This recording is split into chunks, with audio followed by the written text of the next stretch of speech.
A paz de Deus, nosso Pai, e de nosso Senhor Jesus Cristo. Este é o canal Felisberto Moreira, canal de opinião, reflexões e análises bíblico. Estamos aqui mais uma vez para gravar mais um vídeo para o canal. O nosso assunto aqui é um assunto centrado, irmãos, nas Escrituras Sagradas. É nela que está a nossa autenticidade e a nossa fé em Cristo. Irmãos, passando no nosso canal, não esqueça de inscrever, ativar as notificações que o YouTube enviará de primeira mão a hora que sair, subir os vídeos na plataforma digital. Nós notamos que muitos irmãos passam no canal, assistem o vídeo e não faz nenhum comentário. Por gentileza, caríssimo, ponha nem que seja um amém. Fala se entendeu o vídeo, se não entendeu, se ficou alguma dúvida. Por gentileza, faça os seus comentários, porque é muito importante para nós, porque nós somos uma comunidade cristã, né? Temos quase 700 inscritos no canal, 658, né? Já temos bastante irmãos que assistem o nosso vídeo. O nosso objetivo aqui é trazer, irmãos, um conteúdo genuíno da Escritura Sagrada para que todos cresçam na fé em Cristo Jesus. Tem um vídeo que eu vou postar aqui, muitos irmãos particulares falaram para mim fazer um vídeo sobre 6 de Hebreus, né, como teve um culto passado aí que no Brás, que o irmão Luiz Carlos de Viçosa pregou sobre 6 de Hebreus, falou que ali fala da perda da salvação. Né? Então o assunto do vídeo que nós vamos colocar é outro. CCB defende que 6 de Hebreus fala da perda da salvação. Será que é verdade? Vamos examinar, irmão. 6 de Hebreus, do verso 1 ao 20. E depois vamos fazer uma análise do que diz 6 de Hebreus. Se verdadeiramente fala mesmo da perda da salvação. Aqui está escrito assim: por isso, pondo-me de parte princípios elementares da doutrina de Cristo, deixemos nos levar para o que é perfeito, não lançando de novo o fundamento, não lançando de novo a base do arrependimento, de obras mortas e da fé em Deus, o ensino do batismo, da imposição das mãos, da ressurreição dos mortos, do juízo eterno. Isso faremos, se Deus o permitir. É impossível que aqueles que uma vez foram iluminados e provaram o dom celestial e se tornaram participantes do Espírito Santo e provaram a boa palavra de Deus e os poderes do mundo vindouro e caíram, sim, é impossível outra vez renová-lo para o arrependimento, visto que de novo estão crucificando para si mesmo o Filho de Deus e expondo a ignominia, porque a terra que absorve a chuva, que frequentemente cai sobre ela, produz erva, vil, útil para aquele de quem também é cultivada, recebe a benção de Deus.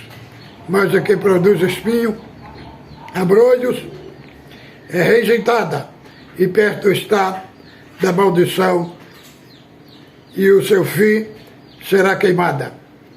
Quanto a vós outros, todavia, amados, estamos persuadidos das coisas que são melhores, pertencentes à salvação, ainda que falamos desta maneira, porque Deus não é justo para se esquecer, ter esquecido do vosso trabalho, do amor que evidenciaste para com o seu nome, pois serviste e ainda servis ao santo. Desejamos, porém, que cada um de vós, mostrando até o fim a mesma diligência, para a plena certeza da esperança, para que não vos torneis indolentes, mas imitadores daqueles que pela fé e pela longanimidade herdam as promessas. Pois quando Deus fez a promessa a Abraão, visto que não tinha ninguém superior, porque jurou por si mesmo, dizendo: certamente te abençoando, te abençoarei. Te abençoarei e te multiplicarei. E assim, depois de esperar com paciência, obteve Abraão a promessa.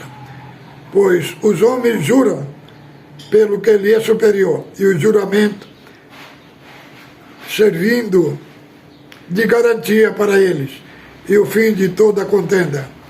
Por isso, Deus, quando quis mostrar mais firmemente aos herdeiros da promessa a imutabilidade do seu propósito, interpôs com juramento, para que, mediante duas coisas imutáveis, nas quais é impossível que Deus minta, forte alento tenhamos nós o que corremos para o refúgio, a fim de lançar a mão da esperança proposta,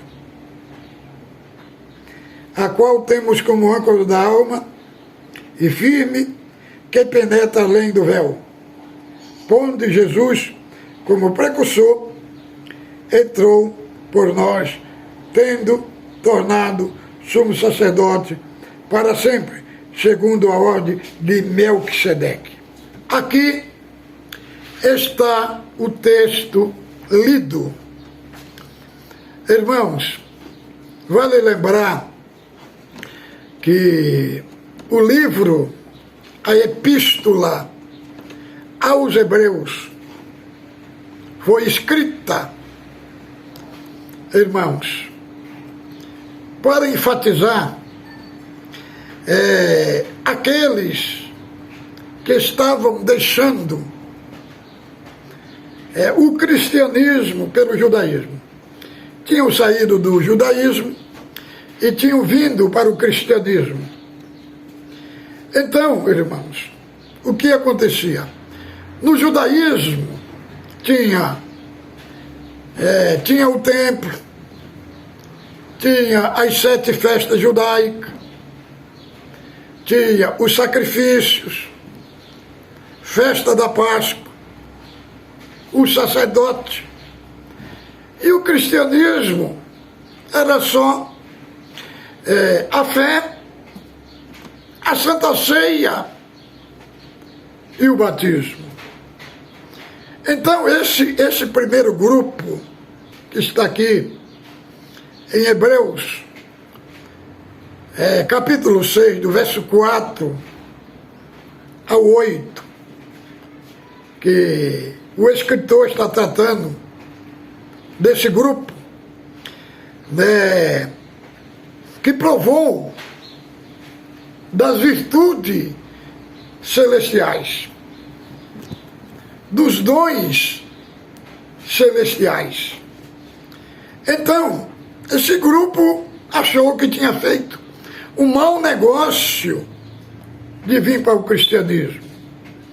Por quê? Porque o cristianismo O judaísmo tinha os templos, tinha as festas, né? Tinha os sacrifícios, tinha os sacerdotes, né? Mas o cristianismo não tinha templo, não tinha as festas anuais, era só a salvação por meio da fé. Então eles acharam que tinha feito um mau negócio e vim para o cristianismo. Então o escritor ao Hebreu, ele mostra para todos os hebreus que Cristo era maior, que Cristo era maior do que Moisés, que Cristo era maior do que Arão, que Cristo era maior do que Josué, que Cristo era maior do que o pacto, do que os sacrifícios, do que os sacerdotes. Então, a epístola aos Hebreus enfatiza o sacerdócio eterno de Cristo.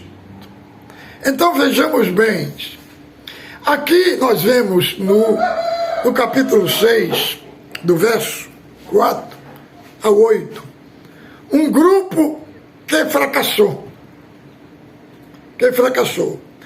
No capítulo 11 nós vemos outro grupo mais grande, que é o grupo dos heróis da fé, que não fracassaram, que permaneceram firmes na fé. Agora, muitos, como eu ouvi no culto aí no Brás, dizendo que 6 de Hebreus fala de perda da salvação. Irmão, quando nós analisamos a estrutura da carta aos Hebreus, o que estava acontecendo por detrás aqui desta carta, que nós temos o judaísmo, a epístola aos Hebreus, é uma epístola que enfatiza o encorajamento e também alerta sobre o perigo da apostasia. Apostasia é abandonar a fé, é abandonar a Cristo, não uma instituição, abandonar a Cristo. Então aqui, irmãos, nós vemos que eles tiveram experiência, eles tiveram aqui experiências espirituais. Olha, qual foi que eles tiveram aqui, ó? É impossível que aqueles que foram iluminados, primeiro, provaram o dom celestial, segundo, e se tornaram participantes do Espírito Santo, terceiro, provaram da boa palavra de Deus, quarto, e os poderes do mundo vindouro, e caíram, sim, é impossível que seja renovado para o arrependimento. O problema de falar aqui, que fala de perda de salvação, é porque aqui nós não temos as palavras técnicas que é aplicada na obra da salvação, como o novo nascimento, como regeneração, transformação. Aqui nós não temos fé, aqui nós não temos.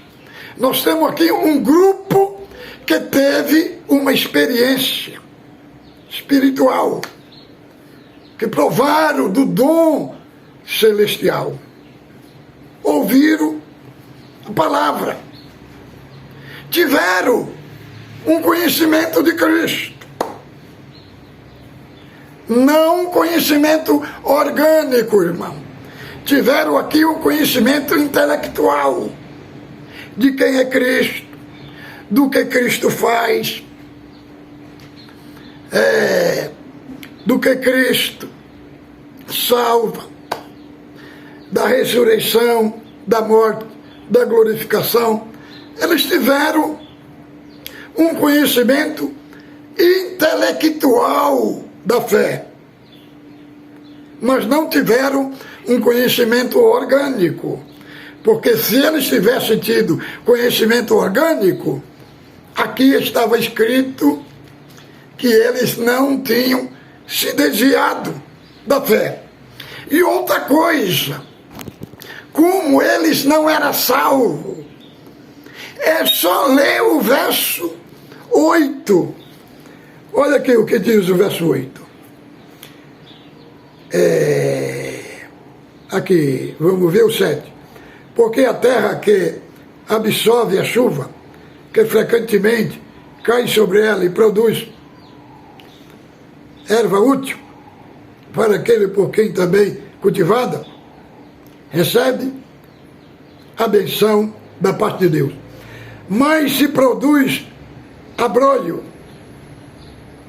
mas se produz espinho e abrolho, é rejeitada e perto está da maldição. O seu fim será queimada. Então, irmão, a chuva do Evangelho veio sobre eles. Veio sobre eles. O que eles produziu? Produziu espinho e abrolho. Espinho e abrolho. Irmãos, quando a pessoa crê, o que produz? Produz.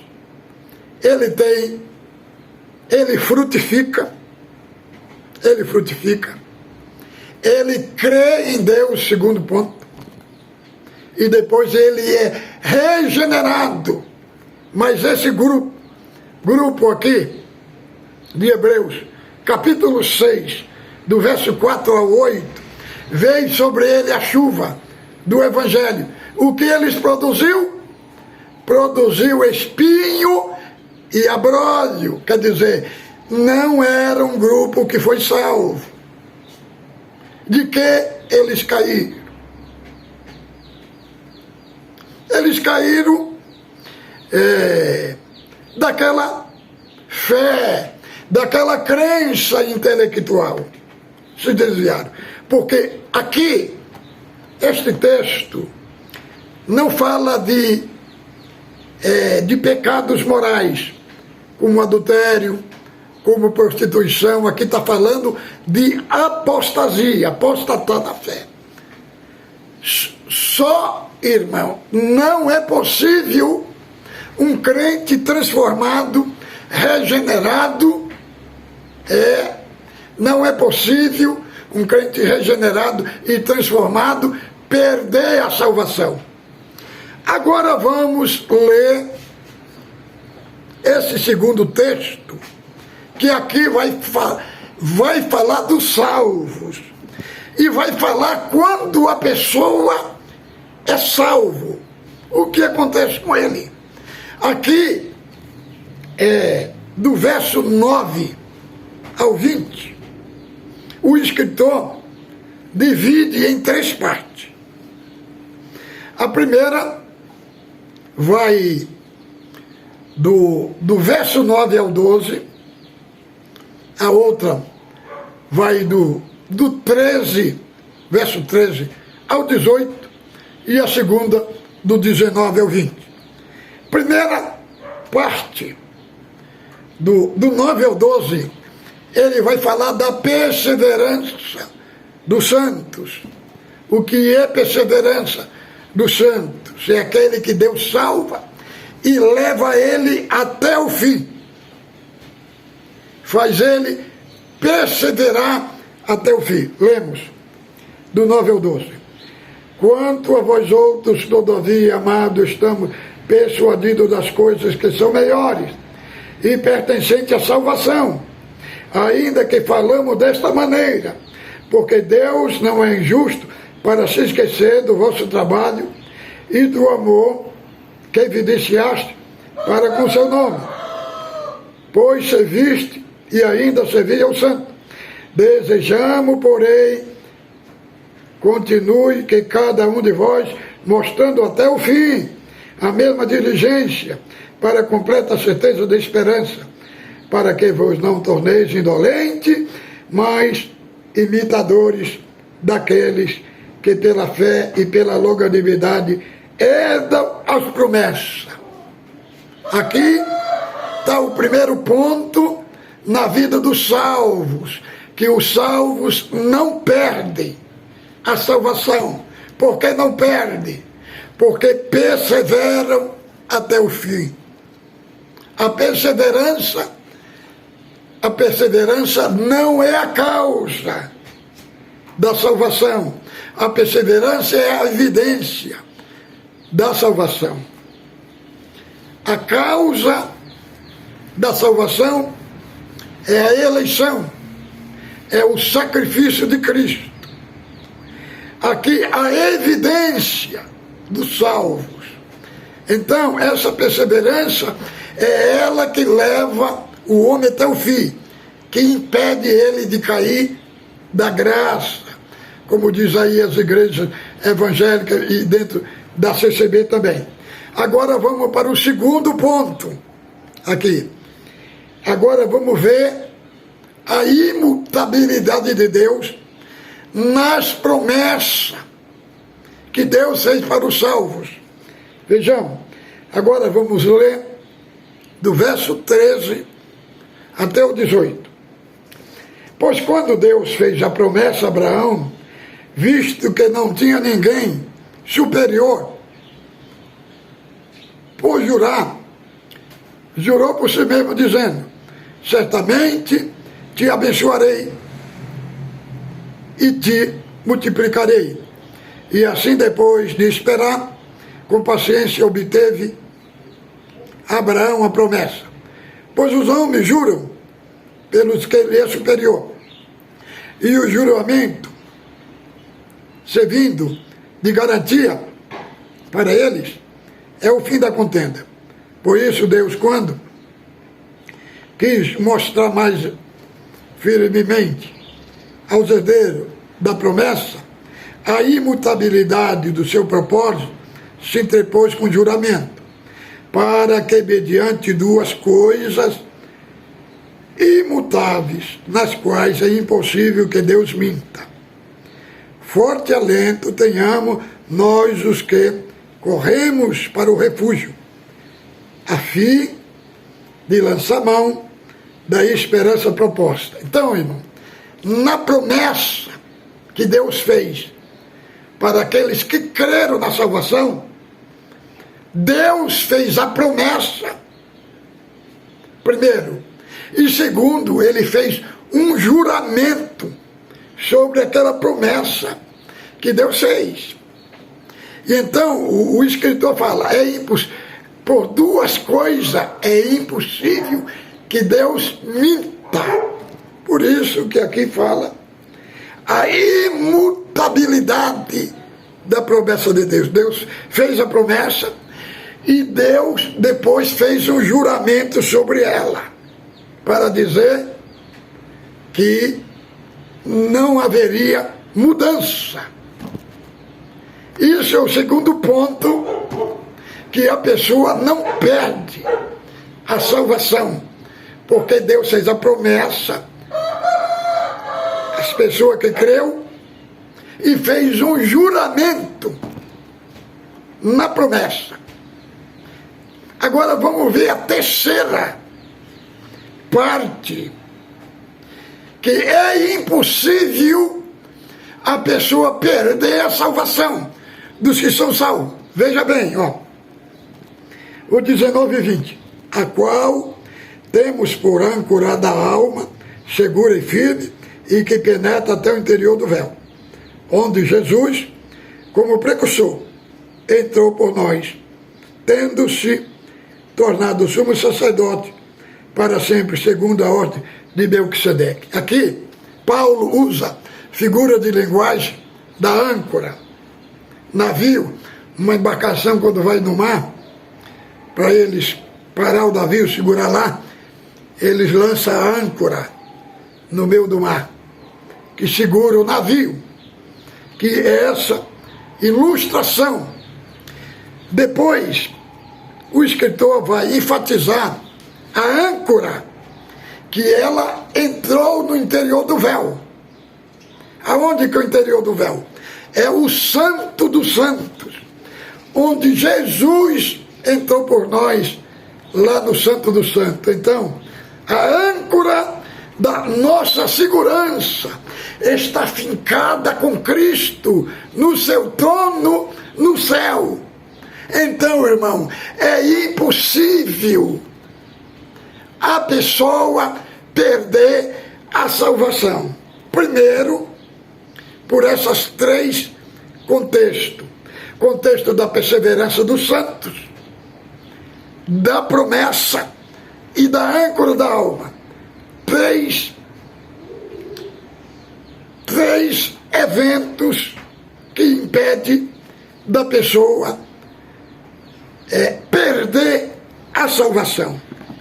E outra, o verso 8, quando vai falar lá daqueles que é impossível, uma vez provaram o dom celestial, se fizeram participantes do Espírito Santo, no verso 8 vai falar o que aconteceu com eles.